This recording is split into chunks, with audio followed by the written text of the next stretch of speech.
C'est pour moi un énorme privilège d'être ici cet après-midi avec vous. Avant de continuer de parler, j'aimerais me tourner vers le Seigneur en prière. Et je vous demanderai de prier. Tellement de choses se déroulent ici, cet après-midi, à un point que vous ne comprenez pas. Mais je vous dirai de quoi il s'agit. Je prêcherai comme un homme mourant, aux hommes mourants, aux femmes, aux jeunes. Je vais prêcher comme si je ne prêcherais jamais de nouveau. Et je vous dirai des choses que vous comprendrez de travers. Je vous dirai des choses qui vous mettront en colère après moi.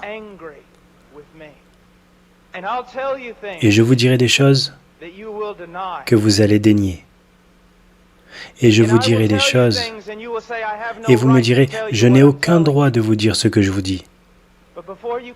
Mais avant de conclure quoi que ce soit, quant à ce qui est dit ici, cet après-midi, posez-vous une question.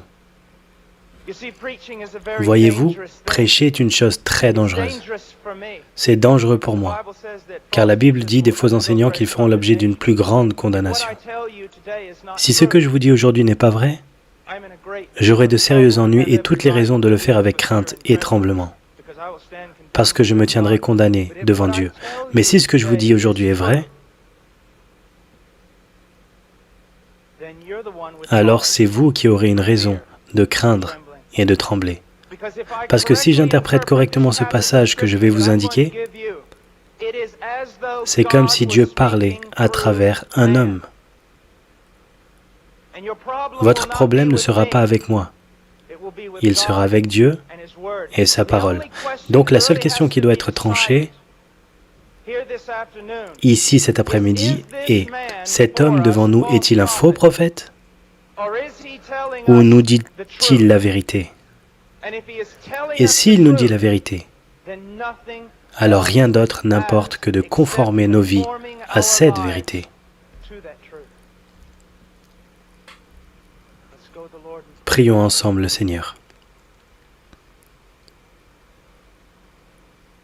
Père,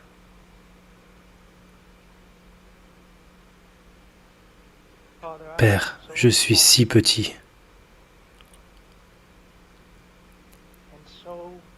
et si lamentable, Père, de tant de façons. Tu le sais, Seigneur, tu le sais. Mais ô bon Dieu,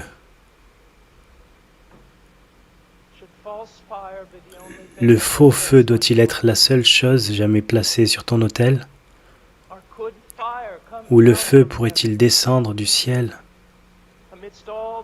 au milieu de tout le bruit et du vacarme et des activités? Le feu pourrait-il descendre du ciel? Ces os morts peuvent-ils vivre? Tu le sais, Seigneur. Dans ta souveraineté, je prie et supplie devant le trône de Dieu que tu sois gracieux envers nous, que tu ouvres des cœurs et des esprits. Seigneur, nous ne pouvons attendre qu'ils ouvrent les leurs, ils ne le feront jamais. Ouvre leur cœur et leur esprit et fais-les voir la vérité biblique. Souffle sur eux.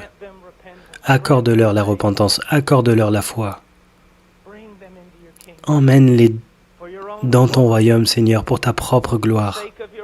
Pour le bien de ton grand nom, fais cela. Et Seigneur, comme le frère l'a dit, qu'il en soit ainsi. Seigneur, afin qu'aucun homme ne reçoive pour cela, afin qu'aucun homme ne pose sa main sur l'arche de Dieu, et s'il te plaît, que tu ne le frappes de mort, Seigneur. Ô Dieu, agis parmi nous, s'il te plaît, parce que nous n'avons aucun autre espoir. Nous n'avons aucun autre espoir. Ces enfants n'ont aucun autre espoir à part que tu agisses. Amen.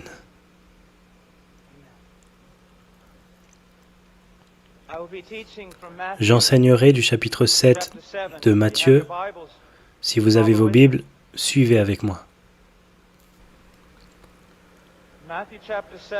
Dans Matthieu chapitre 7, verset 13, Jésus a dit « Entrez par la porte étroite, car large est la porte, et nombreux sont ceux qui entrent par elle. Car étroite est la porte et resserré le chemin qui mène à la vie, et peu nombreux sont ceux qui le trouvent. Or, soyez en garde contre les faux prophètes qui viennent à vous en habits de brebis, mais qui au-dedans sont des loups ravisseurs. Vous les reconnaîtrez à leurs fruits. Cueille-t-on du raisin sur des épines, ou des figues sur des chardons? Aussi tout bon arbre produit de bons fruits, mais l'arbre mauvais produit de mauvais fruits. Un bon arbre ne peut pas produire de mauvais fruits, ni un arbre mauvais produire de bons fruits. Tout arbre qui ne produit pas de bons fruits est coupé et jeté au feu. Ainsi vous les reconnaîtrez à leurs fruits. Ce ne sont pas tous ceux qui me disent « Seigneur, Seigneur » qui entreront dans le royaume des cieux, mais celui qui fait la volonté de mon Père qui est dans les cieux. Plusieurs me diront ce jour-là « Seigneur, Seigneur, n'avons-nous pas prophétisé en ton nom, et n'avons-nous pas chassé des démons en ton nom, et n'avons-nous pas fait beaucoup de miracles en ton nom ?» Et alors je leur déclarerai « Je ne vous ai jamais connu. Retirez-vous de moi, vous qui pratiquez l'iniquité. » Quiconque donc entend ces paroles que je dis et les met en pratique, je le comparerai à un homme prudent qui a bâti sa maison sur le roc. Et la pluie est tombée, les torrents sont venus, et les vents ont soufflé, et se sont jetés contre cette maison, et elle n'est pas tombée, car elle avait été fondée sur le roc. Et quiconque entend ces paroles que je dis et ne les met pas en pratique, sera comparé à un homme insensé, qui a bâti sa maison sur le sable. Et la pluie est tombée, les torrents sont venus, et les vents ont soufflé, et ont battu cette maison, et elle est tombée, et sa chute a été grande. Je suis ici, aujourd'hui. Mon cœur n'est pas troublé au sujet de votre estime de soi. Mon cœur n'est pas troublé par le fait que vous vous sentiez bien dans votre peau ou non, que votre vie se passe comme vous le désirez ou non, ou que votre carnet de chèques est équilibré ou non. Une seule chose m'a donné une nuit blanche. Une seule chose m'a troublé tout au long de la matinée, et la voici. Dans les 100 prochaines années, une grande majorité des gens dans ce bâtiment pourraient être en enfer. Et beaucoup qui professent même Jésus-Christ comme Seigneur passeront une éternité dans l'enfer. Vous dites, pasteur, comment pouvez-vous dire une telle chose? Je peux dire une telle chose parce que je ne fais pas mon travail chrétien en Amérique. Je passe la plupart de mon temps prêchant en Amérique du Sud, en Afrique et en Europe de l'Est. Et je veux que vous le sachiez, quand vous jetez un coup d'œil sur le christianisme américain, il est plus fondé sur une culture sans Dieu que sur la parole de Dieu. Et beaucoup de gens sont trompés. Et beaucoup de jeunes sont trompés. Et tant d'adultes sont trompés à croire que parce qu'ils ont dit une prière une fois dans leur vie, ils iront au ciel. Et puis, quand ils regardent autour d'eux d'autres qui professent de connaître Christ et voient ces gens tout aussi mondains que le monde, et ils se comparent à ces gens, rien ne trouble leur cœur. Ils se disent, eh bien, je suis semblable à la plupart dans mon groupe de jeunes. Je regarde à la télé des choses que je ne devrais pas regarder et ris des choses même que Dieu déteste. Je porte des vêtements qui sont sensuels, je parle comme le monde, je marche comme le monde, j'adore la musique du monde, j'aime tellement ce qui est dans le monde. Mais béni soit Dieu, je suis un chrétien. Pourquoi suis-je un chrétien? Je n'ai pas l'air différent de la plupart des autres personnes de mon église. Pourquoi suis-je un chrétien? Parce qu'à un moment de ma vie, j'ai prié à inviter Jésus-Christ à venir dans mon cœur. J'aimerais que vous sachiez que la plus grande hérésie de l'Église évangélique protestante américaine est que si vous priez à inviter Jésus-Christ à entrer dans votre cœur, il entrera sûrement. Vous ne trouverez ça nulle part dans les Saintes Écritures. Vous ne le trouverez nulle part dans l'histoire baptiste avant les 50 dernières années. Ce que vous devez savoir est que le salut est par la foi, et la foi seule en Jésus-Christ. Et la foi seule en Jésus-Christ est précédée et suivie par la repentance. Une renonciation au péché, une haine pour les choses que Dieu déteste et un amour pour les choses que Dieu aime. Une croissance dans la sainteté et un désir non de ressembler à Britney Spears, non d'être comme le monde et non d'être comme la grande majorité des Américains chrétiens, mais d'être comme Jésus-Christ.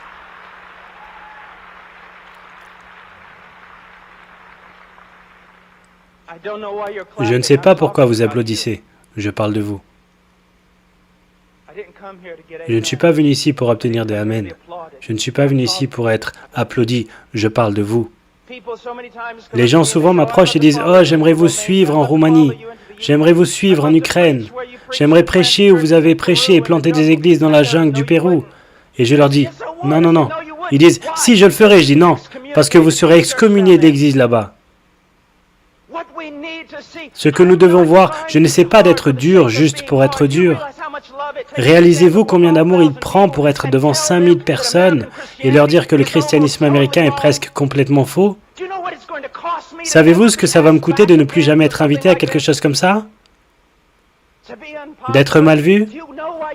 Savez-vous pourquoi vous le faites? Vous ne le faites pas parce que ça paye bien, vous ne le faites pas parce que les gens vous aiment, vous le faites parce que vous aimez les autres et plus que cela, parce que vous voulez honorer Dieu.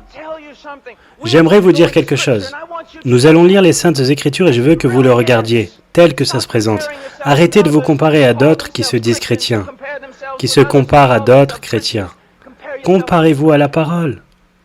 Lorsqu'une personne, une jeune personne approche un pasteur ou un ministre de jeunes et dit « Je ne suis pas sûr d'être vraiment sauvé », le ministre des jeunes dira souvent un cliché du genre « Eh bien, y a-t-il jamais eu un moment dans ta vie où tu as invité Jésus à entrer dans ton cœur ?»« Ben oui. » « Est-ce que vous étiez sincère? Eh bien, je ne sais pas, mais je pense que oui. » Bien, vous devez dire à Satan d'arrêter de vous déranger. L'avez-vous écrit au dos d'un livre, de votre Bible, comme vous l'a dit l'évangéliste? Inscrivez la date ainsi chaque fois que vous aurez des doutes. Quelle superstition a gagné notre dénomination? Savez-vous ce que la Bible demande aux chrétiens de faire? Examinez-vous. Testez-vous à la lumière de la parole pour voir si vous êtes dans la foi. Testez-vous pour voir si vous êtes un chrétien. Réalisez-vous que si je ne vous envoie maintenant frapper à toutes les portes de cette ville, savez-vous ce que nous trouverons? 90%, 99% des gens se disant croyants, du moins c'est le cas dans cette ville. Si vous retournez à votre ville natale et frappez à chaque porte, car je suis retourné à ma ville natale après avoir été sauvé et j'ai frappé à chaque porte. Et savez-vous ce que j'ai découvert? Tout le monde dans ma ville est chrétien. 85% d'entre eux ne fréquentent pas d'église. Et ceux qui y vont ne se soucient pas de la sainteté. Ils ne se soucient pas de servir. Ils ne se soucient pas que l'évangile soit prêché parmi les nations. Mais béni soit Dieu, ils sont sauvés.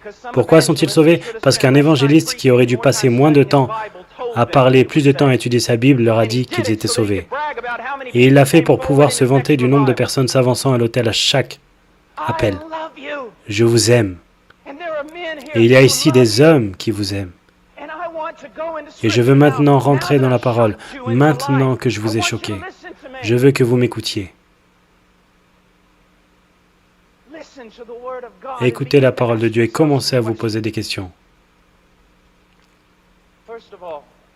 Premièrement, entrez par la porte étroite, car large est la porte qui est spacieuse et le chemin qui mène à la perdition, et nombreux sont ceux qui entrent par elle. Il y a une porte étroite. Et vous savez, historiquement, une des raisons pour laquelle je suis un baptiste du Sud est que les baptistes du Sud ont toujours été promptes quand d'autres dénominations ont manqué de réaliser ceci. Les baptistes du Sud ont toujours été prompts à réaliser qu'il y a une porte. Il y a un Dieu, il y a un seul médiateur entre Dieu et l'homme, et son nom est Jésus-Christ. Ce n'est pas le choix multiple, tous les chemins ne mènent pas à Rome. Comme dénomination, nous avons toujours dit aux gens que Jésus a dit aux gens, « Je suis le chemin, la vérité et la vie, nul ne vient au Père que par moi. » Alors je loue Dieu pour cela. Le seul moyen pour n'importe quel être humain sur cette terre d'être jamais sauvé est par Jésus-Christ. Et c'est tout. Parce que vous avez besoin de réaliser que la Bible dit « Car tous ont péché, sont privés de la gloire de Dieu » et vous n'avez aucune idée de ce que cela signifie. Que nous sommes nés radicalement dépravés, détestant Dieu. Que nous n'aurions jamais cherché Dieu, ne serions jamais venus à Dieu. Nous nous sommes rebellés contre Dieu, nous enfreint chaque loi. Le problème n'est pas seulement que vous avez péché, le problème est que vous n'avez jamais rien fait que pécher. La Bible dit dans les prophètes que même nos plus grandes œuvres sont comme un vêtement souillé devant Dieu. Et à cause de cela, vous savez ce que nous méritons? La colère de Dieu, la sainte haine de Dieu. Vous dites, attends une minute, Dieu ne déteste personne, Dieu est amour. Non, mon ami, tu dois comprendre quelque chose. Jésus-Christ a enseigné, les prophètes ont enseigné, les apôtres l'ont enseigné, qu'en dehors de la grâce de Dieu révélée en Jésus-Christ notre Seigneur, la seule chose qui reste pour toi est la colère impitoyable de Dieu, à cause de ta rébellion et ton péché. Quand je parle dans les universités, ils sont toujours prompts à noter « Non, Dieu ne peut pas détester parce que Dieu est amour. » Mais je vous dis, Dieu doit détester parce que Dieu est amour. Voyez-vous, j'aime les enfants, donc je déteste l'avortement. Si j'aime ce qui est saint, je dois détester ce qui est malsain. Dieu est un Dieu saint. C'est quelque chose que les Américains ont oublié. Plusieurs des choses que vous aimez faire, Dieu déteste. Le saviez-vous? Priez pour le réveil. Vous allez avoir une réunion de jeunesse, mais avant d'y aller, vous regardez à la télé des programmes que Dieu méprise totalement. Et ensuite, vous vous demandez pourquoi l'Esprit Saint n'est pas arrivé sur un lieu et pourquoi vous devez créer le faux feu et la fausse excitation. Parce que Dieu n'est pas dedans. Dieu est un Dieu saint et le seul moyen pour vous et moi d'être réconciliés à un Dieu saint est par la mort du Fils même de Dieu quand il fut suspendu à cet arbre. Maintenant, écoutez-moi. Si vous êtes sauvés, vous qui êtes ici ce soir, vous n'êtes pas sauvés parce que les Romains et les Juifs ont rejeté Jésus. Vous n'êtes pas sauvés parce qu'ils ont mis une couronne d'épines sur sa tête. Vous n'êtes pas sauvés parce qu'ils lui ont percé le côté. Et vous n'êtes pas non plus sauvés parce qu'ils l'ont cloué à une croix. Savez-vous pourquoi vous êtes sauvés si vous êtes sauvés? Parce que quand Jésus-Christ a été suspendu sur la croix, il a porté votre péché. Le péché du peuple de Dieu est toute la colère impitoyable de Dieu, qui devrait tomber sur vous et tomber sur son Fils unique. Quelqu'un a dû payer ce prix. Quelqu'un a dû mourir. C'était Dieu le Père qui a écrasé son seul et unique Fils, selon Ésaïe 53. Il dit, il plut à l'Éternel de le meurtrir. Les gens disent que la croix représente la valeur de l'homme. Ce n'est pas vrai. La croix montre à quel point nous sommes vraiment dépravés, qu'il a fallu la mort du Fils même de Dieu. La seule chose qui pouvait sauver un peuple comme nous était la mort du Fils même de Dieu sous la colère de son propre Père, payant le prix, en ressuscitant des morts, puissant pour sauver. C'est ça l'évangile de Jésus. Maintenant, qu'êtes-vous appelé à faire? Vous dites que vous passez par la porte étroite? Comment pouvez-vous faire cela? Jésus a dit, le temps est accompli. Que devez-vous faire? Dans Marc, il nous dit, repentez-vous et croyez à l'évangile. Vous dites, frère Paul, j'ai été sauvé en priant et en invitant Jésus-Christ dans mon cœur, et je suis sûr que vous l'avez fait, mais vous n'avez pas été sauvé par une formule magique ou par des mots répétés après quelqu'un d'autre. Vous avez été sauvé parce que vous vous êtes repenti de vos péchés et vous avez cru. Et vous ne l'avez pas seulement fait dans le passé, vous continuez à le faire même jusqu'à présent. Parce que lorsque Jésus, une traduction appropriée de ce verset qu'il a donné est la suivante, le royaume de Dieu est venu. Le temps est accompli. Maintenant, passez le reste de vos vies, vous repentant de vos péchés et croyant en moi. La conversion n'est pas un vaccin contre la grippe. Ah, je l'ai fait, je me suis repenti, j'ai cru. La question, mon ami, est continuez-vous à vous repentir du péché? Continuez-vous à croire? Parce que celui qui a commencé une bonne œuvre en vous l'achèvera. Il l'achèvera. Maintenant, nous les baptistes du Sud prêchons que vous devez passer par la seule et unique porte qui est Jésus-Christ. Mais nous les baptistes du Sud avons oublié quelque chose. Et je veux que les pasteurs des jeunes et les pasteurs et chacun m'écoute. Parents, nous avons oublié un très important enseignement dans l'Évangile. Il ne dit pas que la porte seule est étroite, il dit que le chemin est étroit. Ce que nous faisons en fait est d'amener quelqu'un à Christ, mener quelqu'un à travers une prière et ensuite ils vivent le reste de leur vie tout comme le monde. Et si vous contestez ceci, je peux apporter des statistiques pour vous prouver que vous avez tort. Sondage Gallup, sondage Barnard, tous les types de sondages, vous pouvez examiner. Quand ils questionnent la moralité de l'Église en Amérique contre la moralité de ceux qui prétendent être perdus en Amérique, les sondages ne trouvent aucune différence. Ce sont là les statistiques. Ça n'a rien à voir avec l'interprétation religieuse. Ce sont les statistiques. Livre après livre sont barattés par les théologiens, philosophes et sociologues de manière égale. Qu'est-il arrivé à l'Église? On trouve que l'avortement dans l'Église est aussi prévalent qu'à l'extérieur dans le monde. On trouve que le divorce est tout aussi prévalent. On trouve que l'immoralité, vous savez aussi bien que moi, il y a des jeunes ici en ce moment qui pratiquent l'immoralité et adorent encore Dieu avec le même souffle. Vous savez qu'il y en a ici qui prennent des drogues et viennent pourtant aux rencontres de jeunes. Ils regardent et font des choses qui ne sont pas appropriées pour un chrétien, et pourtant ils viennent au groupe de jeunes, se croyant satisfaits, se croyant sauvés. Et personne ne dit rien par ceci. Ils sont des chrétiens charnels. Ils sont vraiment chrétiens.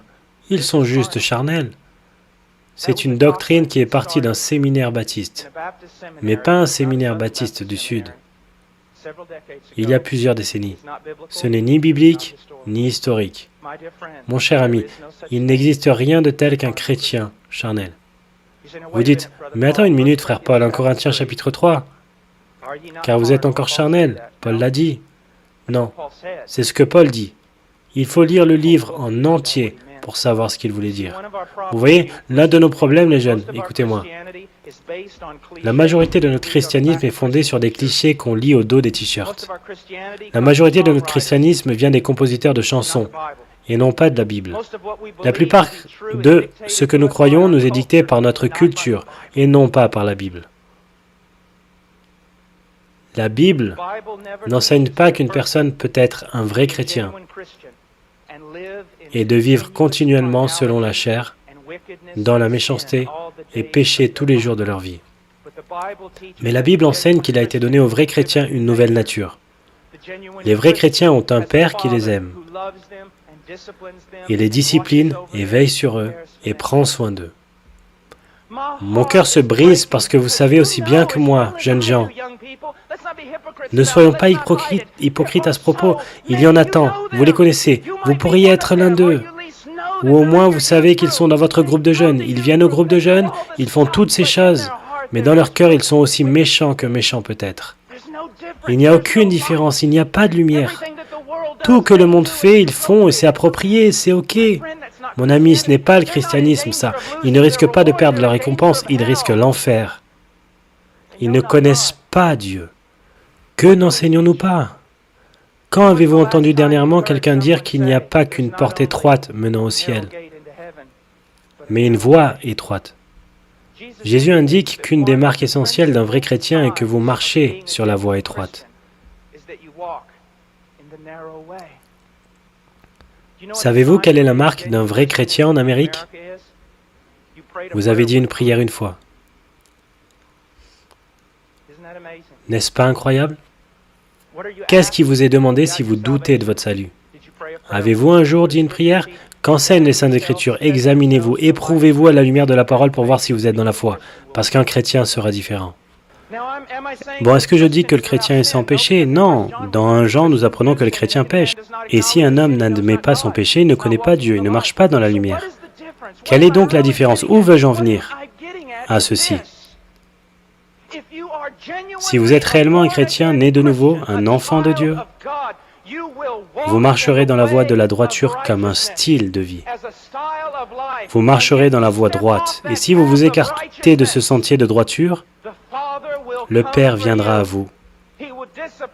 Il vous disciplinera, il vous remettra sur ce sentier. Mais si vous professez d'avoir passé par la porte étroite, mais vous vivez de la voie large, comme toutes les autres personnes dans votre école secondaire, comme toutes les autres personnes qui sont méchantes et charnelles, la Bible veut que vous sachiez que vous devriez aussi avoir terriblement, terriblement peur. Parce que vous ne connaissez pas Dieu. J'ai peur des hommes qui ont passé la plupart de leur vie disant à d'autres qu'ils sont sauvés. Je vous crains si vous avez fait cela. Vous ne dites pas aux hommes qu'ils sont sauvés, vous leur dites comment être sauvés. Dieu leur dit qu'ils sont sauvés. Ce que nous avons oublié de croire, c'est que le salut est un travail surnaturel de Dieu. Et ceux-là qui ont réellement été convertis, régénérés par le pouvoir de l'Esprit Saint, vont être une nouvelle créature. La Bible dit, si un homme est en Christ, il est une nouvelle créature. Donc, nous apprenons ici dans la parole qu'il y a une porte étroite et une voie étroite. Nous allons au verset 15. Gardez-vous des faux prophètes qui viennent à vous en vêtements de brebis, mais au-dedans, ce sont des loups ravisseurs. Vous les reconnaîtrez à leurs fruits. Une des choses que vous devez réaliser est ceci, une chose qu'un homme sage m'a dit il y a longtemps. Il a dit, Paul, votre meilleur ami est celui qui vous dit le plus de vérité. En Amérique, nous sommes devenus si susceptibles que personne ne peut nous réprimander. Personne ne peut nous dire que nous nous trompons. Et les ministres et autres leaders ont tous avalé ce mensonge. Nous ne voulons pas être offensés. Nous voulons plaire à tous. Il faut que vous réalisiez qu'il n'y a qu'un seul qui cherche et c'est Dieu. Et si vous voulez plaire à quelqu'un dans votre église, vous devez plaire à Dieu. Et vous devez vous préoccuper plus de la gloire de Dieu que de l'attitude des hommes. Vous devez aussi réaliser que la personne qui vous aime le plus est celle qui vous dira le plus la vérité. Une des plus grandes marques distinctives d'un faux prophète est qu'il vous dira toujours ce que vous voulez entendre. Il n'apportera jamais le mauvais temps, il vous fera applaudir. Il vous fera sauter, il vous donnera le vertige, il vous tiendra diverti. Et il vous présentera un christianisme qui donnera à votre église une allure d'un Disney World de Jésus. Et vous tiendra si diverti que vous n'aborderez jamais les grandes questions comme celle-ci. Dieu travaille-t-il dans ma vie? Grandis-je dans la sainteté? Suis-je vraiment né de nouveau? Écoutez-moi, si tout le monde dans cette ville se croit sauvé, et nous savons que ce n'est pas le cas selon la Bible car elle dit que peu entreront, comment savez-vous que vous êtes sauvés? Comment savez-vous vraiment que vous êtes sauvés? Parce que quelqu'un vous l'a dit? Parce que vous avez dit une prière? Parce que vous avez cru? Bien, laissez-moi vous poser une question. Comment savez-vous que vous avez cru puisque tout le monde dit croire? Comment savez-vous que vous n'êtes pas comme eux? Savez-vous comment la Bible vous apprend à reconnaître que vous êtes sauvés? Savez-vous comment la théologie baptiste, jusqu'à il y a environ 50 ans, vous aurait dit comment savoir si vous êtes sauvés? Vous savez que vous avez été sauvés parce que votre vie est en plein processus d'être changée. Et votre style de vie consiste à marcher sur les sentiers de la vérité de Dieu. Et lorsque vous quittez ces sentiers par désobéissance, comme nous le faisons tous, Dieu vient pour vous et vous remet sur le sentier. Une des plus grandes évidences que vous êtes vraiment né de nouveau est que Dieu ne vous laissera pas parler comme votre chair aurait voulu parler. Dieu ne vous laissera pas vous habiller comme le monde sensuel et l'Église sensuelle vous permettrait. Dieu ne vous laissera pas agir comme le monde, sentir comme le monde, parler comme le monde, écouter les choses que le monde écoute. Dieu fera une différence dans votre vie. Il dit ici, comme nous continuons, verset 16, vous les reconnaîtrez à leurs fruits. Comment connaîtrez-vous un faux prophète? De façon générale, ici et partout dans la parole, comment sauriez-vous si quelqu'un est un vrai chrétien? À leurs fruits. À leurs fruits, mon cher ami. Regarde ta vie, observe ta façon de marcher, écoute-toi parler, regardez les passions de ton cœur. Jésus est-il quelque part dedans? Ou est-il juste un accessoire que tu ajoutes à ta vie? Est-il juste quelque chose que vous faites mercredi ou dimanche? Est-il un objet d'assentiment mental? Est-il un instrument ou est-il le centre de ta vie? Et quel est le fruit que tu portes? Est-ce que tu ressembles au monde, agis comme le monde? Est-ce que tu connais les mêmes joies que le monde connaît? Peux-tu aimer le péché et le savourer? Peux-tu aimer la rébellion et la savourer? Alors tu ne connais pas Dieu. Vous les reconnaîtrez à leurs fruits. Dieu a le pouvoir de les changer.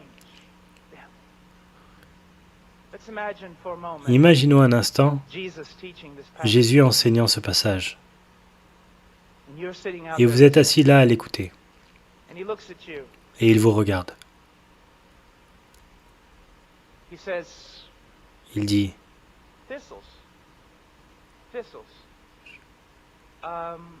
chardon, chardon, trouvez-vous des chardons sur les figuiers?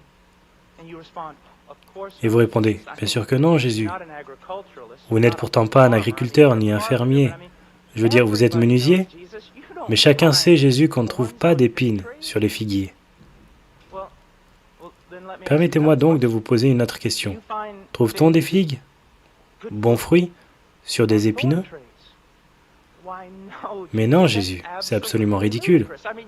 Je veux dire, vous ne trouverez jamais des épines sur un figuier, et vous ne trouverez pas de figues sur un épineux. Si quelqu'un vous dit ça, c'est soit un fou, soit un menteur. Et Jésus vous répond, eh bien,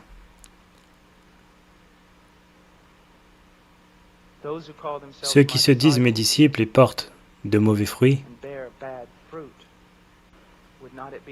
ne reviendrait-il pas au même de dire qu'ils mentent ou sont fous de faire une telle déclaration? Laissez-moi pousser un peu plus loin. Imaginons que j'arrive en retard et me précipite ici sur la plateforme, et tous les responsables sont mécontents de moi et disent « Frère Paul, n'appréciez-vous pas le fait d'avoir l'opportunité de parler ici?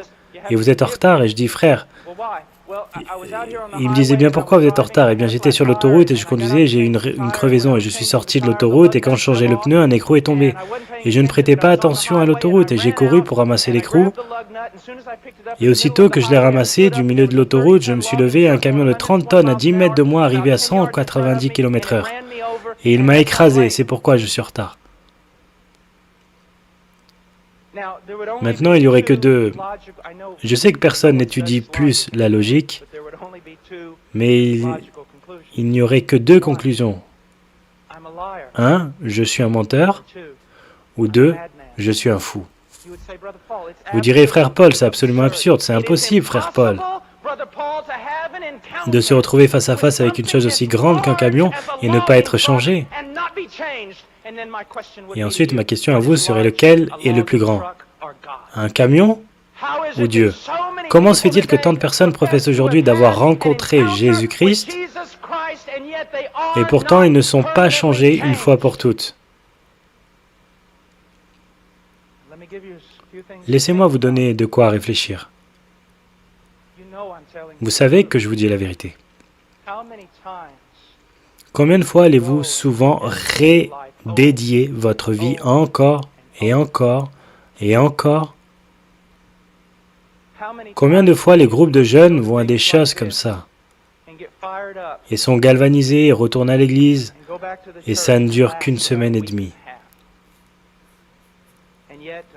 Et pourtant, oh, c'est un grand travail de Dieu. Non, ça ne l'était pas. Si ça ne dure pas, ce n'était pas un grand travail de Dieu. C'était l'émotion. C'était tant de choses, mais ce n'était pas un grand travail de Dieu. Dieu a-t-il travaillé dans votre vie? Dieu travaille-t-il dans votre vie? Vous les reconnaîtrez à leurs fruits. Vous les reconnaîtrez à leurs fruits. Continuons. Verset 19. Tout arbre qui ne porte pas de bons fruits est coupé et jeté au feu. Ainsi, vous les reconnaîtrez à leurs fruits. Vous voyez, vous devez comprendre une chose de la littérature hébraïque. Lorsque vous et moi voulons mettre une chose en évidence, savez-vous ce que nous faisons? Nous levons notre voix. Si nous écrivons, nous mettons les lettres en gras ou en majuscule. Mais pour un juif, c'est différent. Quand il veut accentuer quelque chose, il le répète et le répète. C'est pour cela que vous trouvez des parallélismes hébraïques dans les proverbes. Il dit la même chose, mais de différentes façons pour permettre plus d'emphase. C'est ce que Jésus fait ici encore et encore. Vous les reconnaîtrez à leurs fruits, vous les reconnaîtrez à leurs fruits. Vous les reconnaîtrez au sentier qu'ils empruntent, vous les reconnaîtrez à leurs fruits, vous les reconnaîtrez à leurs fruits. Et il dit, celui qui ne porte pas de bons fruits est coupé et jeté au feu.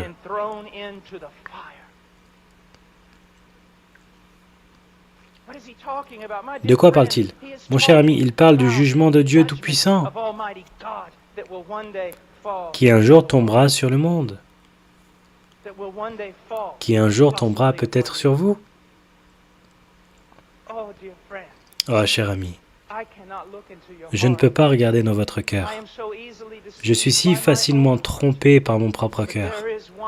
Mais il y en a un qui n'est pas trompé. Il y en a un qui n'est pas trompé. Il n'est pas trompé par la culture chrétienne contemporaine. Il sait. Vous les reconnaîtrez à leurs fruits. Et il continue en disant ceci. Verset 21. Ce ne sont pas tous ceux qui me disent Seigneur, Seigneur qui entreront dans le royaume des cieux, mais celui qui fait la volonté de mon Père qui est dans les cieux. Savez-vous ce que vaut votre profession de foi en Jésus-Christ? Absolument rien. Oui. Avez-vous lu ce passage? Étudiez-le. Ce ne sont pas tous ceux qui me disent Seigneur, Seigneur. Ce ne sont pas tous ceux qui professent Seigneur, Seigneur qui entreront dans le royaume des cieux. Beaucoup de personnes vont professer Seigneur, Seigneur, mais ils n'entreront pas dans le royaume des cieux. Mon cher et précieux enfant, es-tu l'un d'eux? Seigneur, Seigneur. Retournons de nouveau à la littérature hébraïque. Il dit Seigneur, Seigneur. Il n'a pas dit Seigneur. Il dit Seigneur, Seigneur. Qu'est-ce que ça signifie? Cette personne qui fait cette profession, ce n'est pas quelqu'un qui a juste subitement décidé, c'est le jugement et je ferais mieux de le professer comme Seigneur. C'est une personne qui déclare solennellement à d'autres personnes que Jésus-Christ est Seigneur. Il se promène en disant Seigneur. Il danse devant pendant que les musiciens jouent en disant Seigneur. Il chante les chansons Seigneur. Mais Jésus lui a dit retirez-vous de moi, je ne vous ai jamais connu. Savez-vous, Billy Graham est un des hommes les plus aimables et affectueux. Pourtant, Billy Graham a dit qu'il croit que la plupart de ceux qui fréquentent les églises bibliques sont perdus. Il a dit qu'il serait heureux si seulement 5% de tous ceux qui font profession de foi dans ces campagnes étaient même sauvés. Quand je suis au Nigeria, j'ai été l'année dernière visiter une mère dont le fils fréquentait notre église et fut martyrisé par les musulmans. Au nord du Nigeria, quand quelqu'un professe la foi en Jésus-Christ, vous pouvez être certain que c'est vrai. Pourquoi? Ils peuvent mourir à cause de cette profession. Mais en Amérique, oh, considérez le prix. Pensez-y. Examinez votre vie à la lumière de la parole. Connaissez-vous le Seigneur? Connaissez-vous le Seigneur? Ce n'est pas celui qui lui dit « Seigneur, Seigneur » qui entrera dans le royaume des cieux. Mais que dit-il ici? Lisez ce qu'il dit. Ce ne sont pas tous ceux qui me disent « Seigneur, Seigneur » qui entreront dans le royaume des cieux, mais celui qui fait la volonté de mon Père qui est dans les cieux.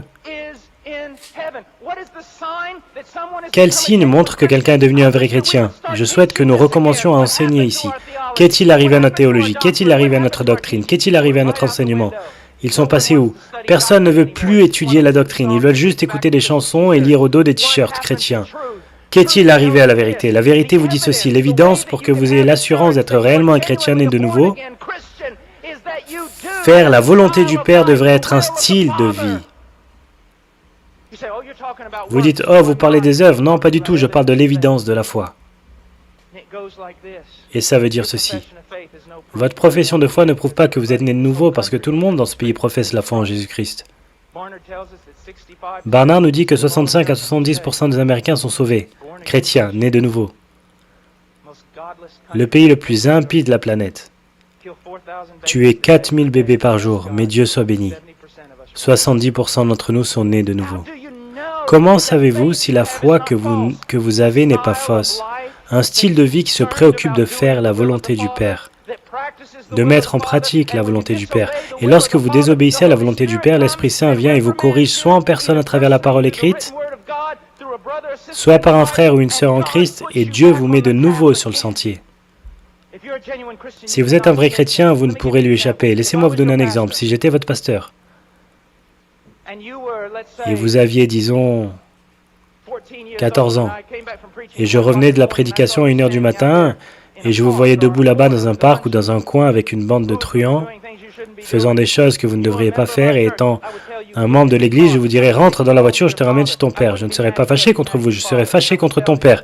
Je vous dirais, monsieur, vous êtes un père négligent, de permettre à votre enfant d'être dehors dans de telles circonstances.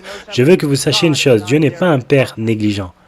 Si tu peux t'amuser dans le péché, si tu peux aimer le monde et aimer les choses du monde, si tu peux toujours être impliqué dans le monde et faire les choses du monde, si tes héros sont les gens du monde, si tu veux leur ressembler et agir comme eux, si tu pratiques les mêmes choses qu'ils pratiquent, oh mon cher ami, écoute ma voix. Il y a une forte chance que tu ne connais pas Dieu et que tu ne lui appartiens pas. Terminons avec ceci.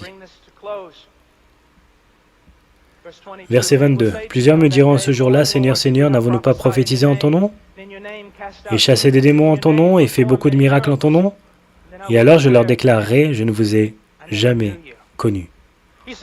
Tu dirais que la chose la plus importante au monde est de connaître Jésus-Christ? Ce n'est pas vrai. La chose la plus importante au monde est que Jésus-Christ te connaisse. Je n'entrerai pas demain à la Maison Blanche parce que j'arrive à la porte et dis aux gens que je connais George Bush. Mais ils me laisseront entrer si George Bush sort et dit « Je connais Paul Washer ». Vous pouvez professer de connaître Jésus, mais ma question à vous, est-ce que vous connaissez Jésus? Est-ce que Jésus vous connaît? Et voyez la façon dont il décrit ici l'homme perdu. Il dit « Retirez-vous de moi, vous qui pratiquez l'iniquité ». En grec, anomia, une particule négative, a égale pas. Le mot nomos égale la loi, pas de loi. Et voici ce que cela signifie. Laissez-moi vous en donner une traduction. Écoutez-moi, si je pourrais venir vous serrer dans mes bras pendant que je vous dis ceci, je le ferai. Écoutez-moi. Il dit, « Retirez-vous de moi, vous qui dites être mes disciples, qui m'acceptez comme Seigneur, et pourtant, vous vivez comme si je ne vous ai jamais donné une loi à obéir. »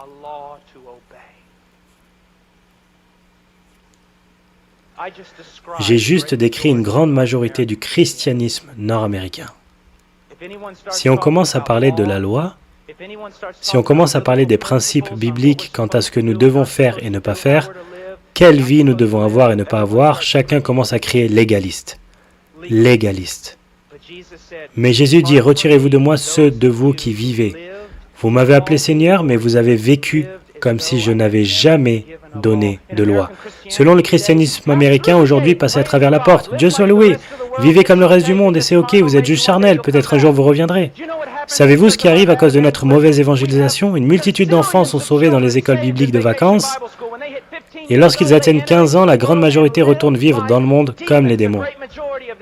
Et autour de 30 ans, ils reviennent et redévouent leur vie. Peut-être ont-ils juste été sauvés.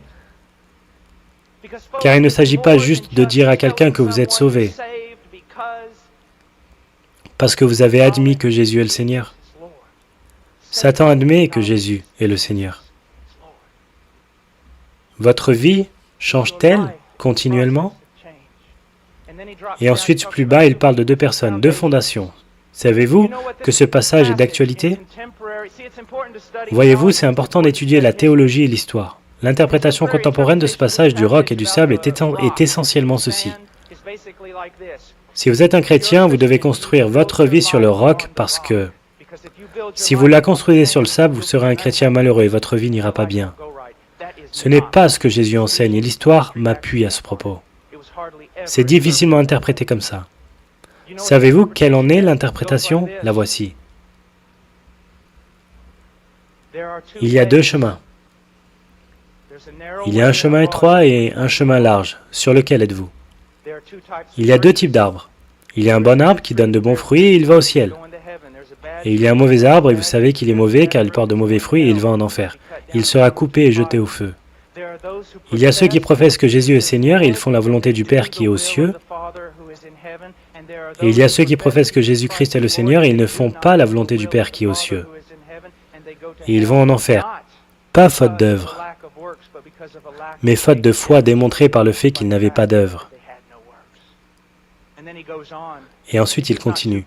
Il ne s'agit pas de deux chrétiens construisant leur maison sur deux fondations différentes, non, plutôt un homme sauvé et un homme perdu.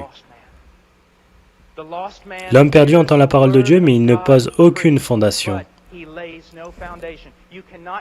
On ne saurait voir d'aucune façon la parole de Dieu former et construire et soutenir sa vie. Sa vie n'est pas. Combien dans la Convention des baptistes du Sud, sans tenir compte de tous nos nombres, de tout ce que nous disons, si nous devrions simplement prendre ce passage et comparer les gens et dire « Baptisez-vous votre mariage sur la parole de Dieu ? Élevez-vous vos enfants par la parole de Dieu ? Faites-vous vos finances selon la parole de Dieu ? Vivez-vous en vous séparant des choses de ce monde selon la parole de Dieu ? » Combien seraient en mesure de répondre positivement ? Non. Rien de tout cela. Je professe Jésus. Il est mon sauveur. Mon enseignant d'école du dimanche me l'a dit. Oh, je sais. Comme Léonard Ravenhill, une de mes connaissances, avant qu'il décède, disait « Je prêche dans beaucoup d'églises baptistes une fois. Je prêche dans beaucoup d'endroits comme ici une fois. J'aurais pu venir aujourd'hui avec un vocabulaire impressionnant et vous prêcher des choses qui vous auraient galvanisé et transporté à travers cette salle. J'aurais pu vous raconter des histoires qui vous auraient fait rire et des histoires de chiens et de mamies qui vous auraient fait pleurer, mais je vous aime trop pour cela. Je sais, parce que la parole de Dieu est vraie, qu'il y a des gens qui se croient sauvés, ils ne sont pas plus sauvés. Ils ne le sont pas. Je sais qu'il y a certains parmi vous qui regardez autour et vous pensez « Mais je suis sauvé, d'ailleurs j'ai l'air de n'importe qui d'autre. » Qu'est-ce qui vous dit que votre groupe de jeunesse est sauvé? Bien, je suis comme mes parents ou comme les adultes de mon Église. Qu'importe-t-il? Vous ne serez pas jugés selon eux au jour du jugement.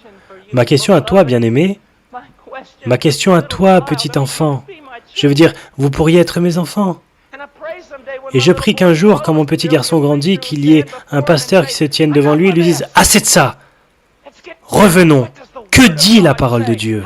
Comment votre vie est-elle devant ce feu flamboyant qu'est la sainteté de Dieu au dernier jour? » Bien-aimée, précieuse petite fille, bien-aimé, précieux jeune homme, ce jour-là, est-ce que ta confession tiendra? Es-tu sauvé? Et je ne parle pas de « bien, je crois que je suis sauvé ». Tu sais, telle voie paraît droite à un homme et elle mène à la mort. Bien, j'estime au fond de mon cœur que je suis sauvé. Alors je te pose une question, as-tu déjà lu que le cœur est trompeur et méchant? Qui peut le connaître? Ne dois-tu pas aller au témoignage de la parole? Oui, mais je sais que je suis sauvé parce que ma mère, mon père, mon pasteur et d'autres sont sauvés et m'ont dit que j'étais sauvé. Bien, je te dis ceci. Qu'est-ce que la parole de Dieu te dit? Nous disons tellement être des chrétiens radicaux. Les chrétiens radicaux ne sont pas les gens qui sautent au concert. Les chrétiens radicaux ne sont pas les gens qui portent des t-shirts chrétiens. Les chrétiens radicaux sont ceux qui portent les fruits de l'Esprit Saint. Les chrétiens radicaux sont ceux qui révèrent et honorent leurs parents. Mais s'ils pensent que ceux-ci se trompent, même s'ils pensent que ceux-ci se trompent, les chrétiens radicaux sont ceux qui ne... Écoutez-moi. Et je m'adresse aux garçons et aux filles. Les chrétiens radicaux sont ceux qui ne s'habillent pas sensuellement pour montrer leur corps. Si vos vêtements exposent votre visage, Dieu est content de votre habillement. Si vos vêtements exposent votre corps, c'est sensuel, et Dieu déteste cela. Chacun veut parler d'un prophète, mais personne ne veut l'écouter. Je parle du christianisme. J'ai passé ma vie dans les jungles, j'ai passé ma vie gelant dans les montagnes des Andes. J'ai vu des gens mourir. Un petit garçon, Andrew Miman, les musulmans lui ont tiré 5 fois dans l'estomac et l'ont laissé sur un trottoir simplement parce qu'il a crié « J'ai tellement peur, mais je ne peux pas renier Jésus-Christ. S'il vous plaît, ne me tuez pas. » Mais je ne le renierai pas. Et il est mort dans un bain de sang. Et vous dites être un chrétien radical parce que vous portez un t-shirt? Parce que vous allez à une conférence? Je parle de la sainteté. Je parle de la piété. Je souhaite. Savez-vous ce qu'une action de Dieu serait dans cette salle? Si vous veniez tous à être convaincus, si j'étais moi-même sous la conviction de l'Esprit Saint, nous tomberions face contre terre et pleurerions, car nous verrions les choses que Dieu déteste. Parce que nous portons les choses que Dieu déteste. Parce que nous agissons comme le monde, ressemblons au monde, sentons comme le monde. Parce que nous faisons les mêmes choses. Et ne savons pas que nous faisons ces choses, parce que nous ne connaissons pas la parole de Dieu. Car bien qu'en tant que dénomination, nous affirmons que la Sainte Écriture est la parole de Dieu, nous n'y trouvons essentiellement que des illustrations, des histoires et de petits romans archaïques. Oh, que Dieu souffle dans cet endroit. Que nous nous détournions de notre péché, que nous renoncions aux choses qui déplaisent à Dieu. Et là, que nous courions vers lui et nous le savourions et nous l'aimions. Oh, que Dieu dresse des missionnaires. Je ne souhaite pas les mêmes choses que vos parents veulent pour vous. Ils désirent pour vous sécurité, assurance et belle maison. Il désire pour vous voiture et respect. Je désire pour vous la même chose que je veux pour mon fils, qu'un jour il prenne une bannière, la bannière de Jésus-Christ, et la place sur une colline où personne ne l'a jamais placée auparavant. Et s'écrit « Jésus-Christ est le Seigneur », même si ça doit lui coûter la vie. Oh, quand il a 18 ans, s'il me dit la même chose que j'ai dit quand j'étais un jeune homme, je vais dans les montagnes, je vais dans la jungle, et il me dit « Tu ne peux pas y aller, tu es fou, il y a la guerre, tu vas mourir », je m'en vais. Quand ce petit garçon mettra ce sac à dos, je prierai pour lui et dirai « Va, va, que Dieu soit avec toi. Et si tu meurs, mon fils, je te verrai là-bas et j'honorerai ta mort. » Oh Dieu, prions, prions. Oh Dieu, je ne me soucie pas de la réputation, de ce que pensent les hommes. Je veux que tu sois honoré. Je veux que ces jeunes gens soient sauvés. Je veux que ceux qui sont sauvés arrêtent d'explorer un christianisme culturel que tu détestes et rejetteras, et qu'ils regardent la parole de Dieu et disent « Je suivrai Jésus ». Oh Dieu, je prie pour les leaders de jeunes et les pasteurs, et je prie pour que tu les remplisses de l'esprit de sagesse et d'amour, et d'audace et de discernement. Et cher Dieu, quel que soit le coût, je prie que tu dresses des missionnaires. Je ne peux m'empêcher de regarder ces enfants et penser à mon propre petit garçon. Oh Dieu, que tu sauves l'âne et que tu le formes et l'envoies dans les pires endroits de la bataille. Oh cher Dieu, dresse des missionnaires ici. Dresse des missionnaires. Dresse des prédicateurs et des pasteurs et des évangélisateurs qui connaissent la parole de Dieu. Oh Dieu, agis dans cette place, cher Dieu. S'il te plaît, s'il te plaît, s'il te plaît, s'il te plaît. Maintenant, avec chaque tête baissée, quelqu'un ici ce soir dirait-il, « Frère Paul, je vis dans le mensonge, je prétends être un chrétien, mais j'aime le monde. Et je lui ressemble, et sens comme lui, et je me déteste pour cela. Et frère Paul, je suis tellement fatigué de ce christianisme que je vis. J'en ai assez. J'en ai assez. Je veux être sauvé. Je veux être sauvé. Je veux juste que tu te lèves. Frère Paul, je veux être sauvé. Amen. Y a-t-il quelqu'un d'autre? Je veux être sauvé. Amen. Amen. Dans un instant, nous allons avoir une invitation. Ceux d'entre vous qui se sont levés, je vais descendre ici et je veux que vous me rejoigniez. Je veux vous parler. Maintenant, vous pouvez vous asseoir. Merci. Maintenant, je veux parler à ceux d'entre vous qui se disent chrétiens.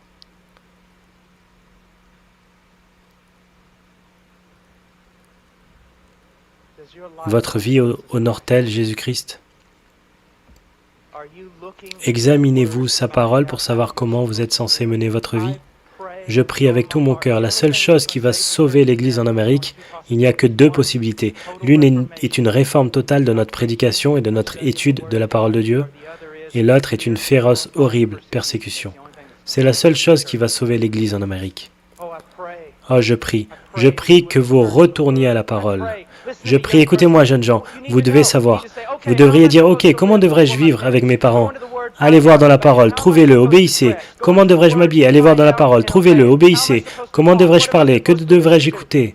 Soumettez chaque pensée, mot et geste à Jésus-Christ.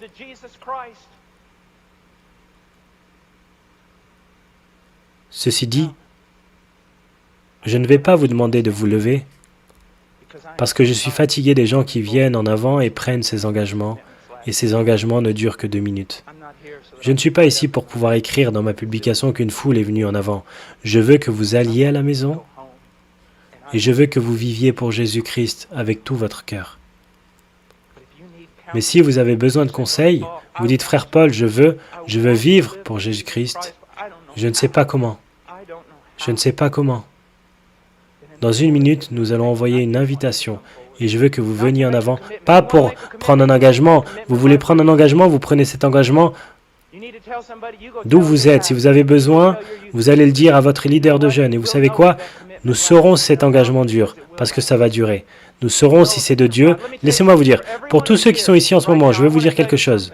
Si vous avez pris la décision de suivre Jésus-Christ, si vous avez pris la décision d'être sauvé ces 2 derniers jours, je veux vous dire une chose. Si c'était réel, cela durera. Si après quelques semaines, vous retournez dans le monde, vivez et agissez comme le monde, je veux que vous sachiez, vous n'avez rien reçu ici ce week-end. Vous avez eu l'émotion, c'est à peu près tout. Si vous avez vraiment reçu quelque chose du Seigneur, je veux que vous sachiez quelque chose, ça va durer. Et même si vous essayez de le fuir, vous n'en serez pas capable. Vous n'en serez pas capable. Et je vous aime tellement, je vous aime tellement. Veuillez tous vous lever. Si vous avez besoin de conseils sur une décision que vous avez faite, mais ce n'est pas clair, je veux que vous approchiez. Et je vais descendre ici. Ceux d'entre vous qui se sont levés, il y avait beaucoup d'entre vous là-bas qui disent « Je dois connaître Jésus-Christ, je veux descendre ici maintenant et je vais vous rencontrer. Et je vais retourner ici avec vous. Il y a d'autres conseillers et je vais vous parler. Et je veux vous dire quelque chose, pas une affaire de 5 ou 10 minutes. Si vous avez besoin de parler toute la nuit, nous resterons. C'est l'attitude de chaque conseiller ici. Nous resterons toute la nuit, si nécessaire, toute la nuit. Dieu vous aime. Dieu vous aime. Permettez-moi de prier. Cher Dieu, je t'en prie. Seigneur, il y a eu tant d'activités. Hier soir, Seigneur, je ne sais à quelle mesure tout cela était réel. Et je sais que j'ai vu des gens pleurer. J'ai vu des gens essayer de prendre des engagements. Et je crois que beaucoup de ce qui s'est passé la nuit dernière venait de toi. J'ai vu ce matin un jeune homme prêcher, Père, donner son témoignage, et j'ai vu le vrai travail de l'Esprit Saint. Je ne sais combien de toutes les décisions étaient réelles, mais de vraies choses se sont passées. Je prie à présent, Père. Je ne sais à quelle mesure ce sera réel. Seul le temps et l'éternité nous le montreront. Mais oh, cher Dieu, s'il te plaît, agis au nom de Jésus. Amen.